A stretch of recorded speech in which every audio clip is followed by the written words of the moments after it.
before we dive in, make sure to hit that subscribe button, support this video with a like, and leave your thoughts in the comments. I read every single one. Thank you. I never imagined a single night could turn everything upside down. I'm Ethan, 33, and for almost 7 years, I've been dating Leah, my high school sweetheart. I thought I knew her inside and out.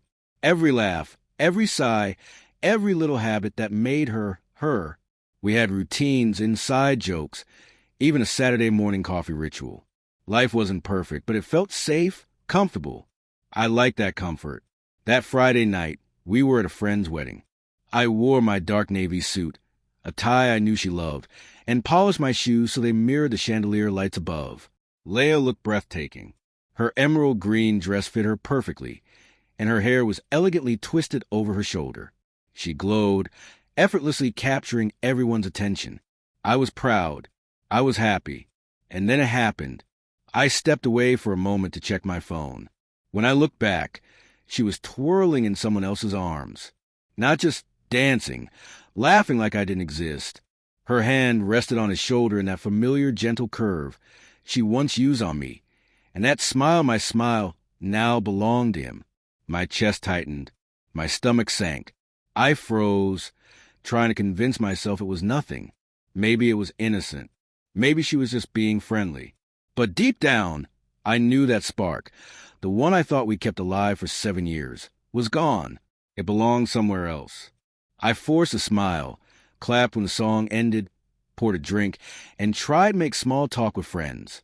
Yet every glance at them, every laugh, every touch, felt like a knife, and strangely liberating. Later, the DJ slowed the tempo. I leaned against the balcony, staring at the city lights, a mix of anger, heartbreak, and curiosity swirling in me. I wondered what it would feel like if I stopped caring, if I let the world notice me in a way I hadn't in months. Then I saw her again, Leah, completely absorbing him, and I realized she had made her choice. That's when I decided I wouldn't beg, plead, or let 7 years of memories turn into 7 more years of pain. I wasn't going to crumble. Not this time. I scanned the room and noticed someone I hadn't paid attention to before. Maya. She had been at the wedding with her cousins.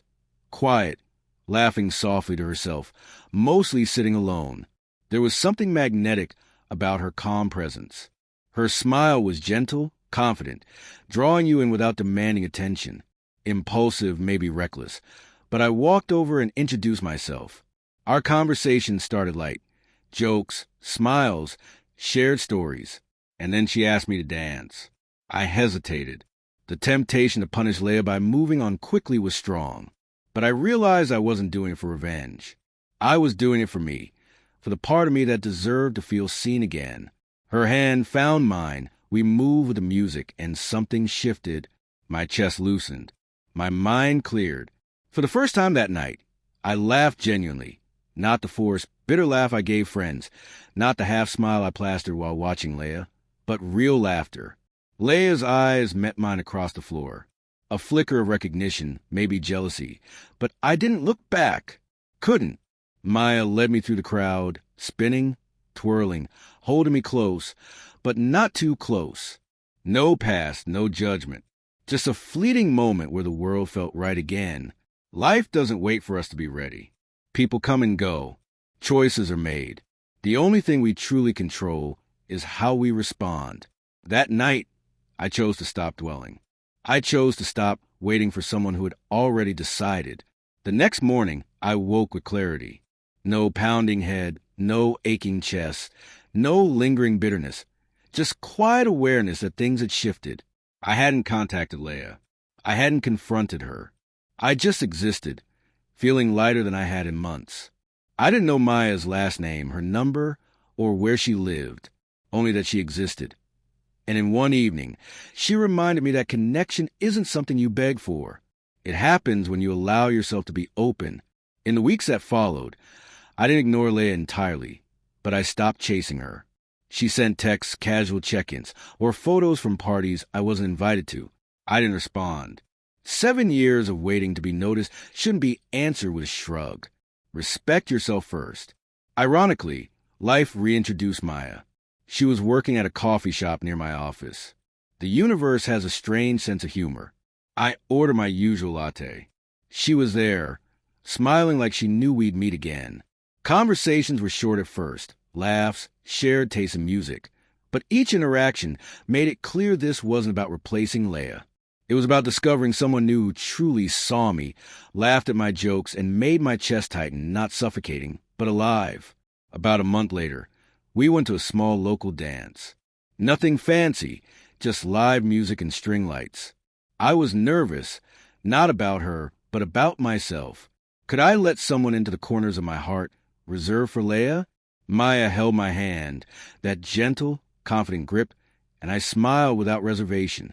We danced slowly, music guiding us as if we were meant to be in that moment. No past, no baggage, just two people moving in sync. Across the floor, Leia appeared, laughing with friends. Her eyes met mine. Recognition, maybe regret, but fleeting. I felt calm. Not sadness, not anger, not longing, just clarity. The choices we make define our lives. Some doors, once closed, should remain closed. Leia had chosen her path. I had chosen mine.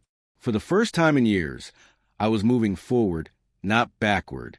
Months passed. Maya and I became inseparable. Simple routines, morning coffee, long walks, shared playlists became grounding rituals. She never tried to replace the past. I never compared her to it. Together, we built something unique. Fragile at first, steadily growing stronger. One rainy evening, we stood on her balcony. City lights blurred behind sheets of rain. I said, I never thought a night like that could change everything. She laughed softly, brushing hair from my forehead. Change isn't scary if it's in the right direction, she said. And she was right. That wedding night wasn't just an ending. It was a pivot, a moment where I could crumble or rise. I chose to rise. I chose to stop waiting for someone who wasn't there and notice someone who was. Life teaches lessons in heartbreak, chance encounters, and the courage to step forward when every instinct says stay behind. I don't know the future. I don't know where this path with Maya leads. But I know this. Letting go isn't losing. It's making space for what you truly deserve. For me, that space is full of laughter, warmth, and someone who sees me in ways that matter. Heartbreak isn't always the end. It's sometimes the beginning of something far greater. And dancing with someone new can teach you more about yourself than clinging to the past ever could.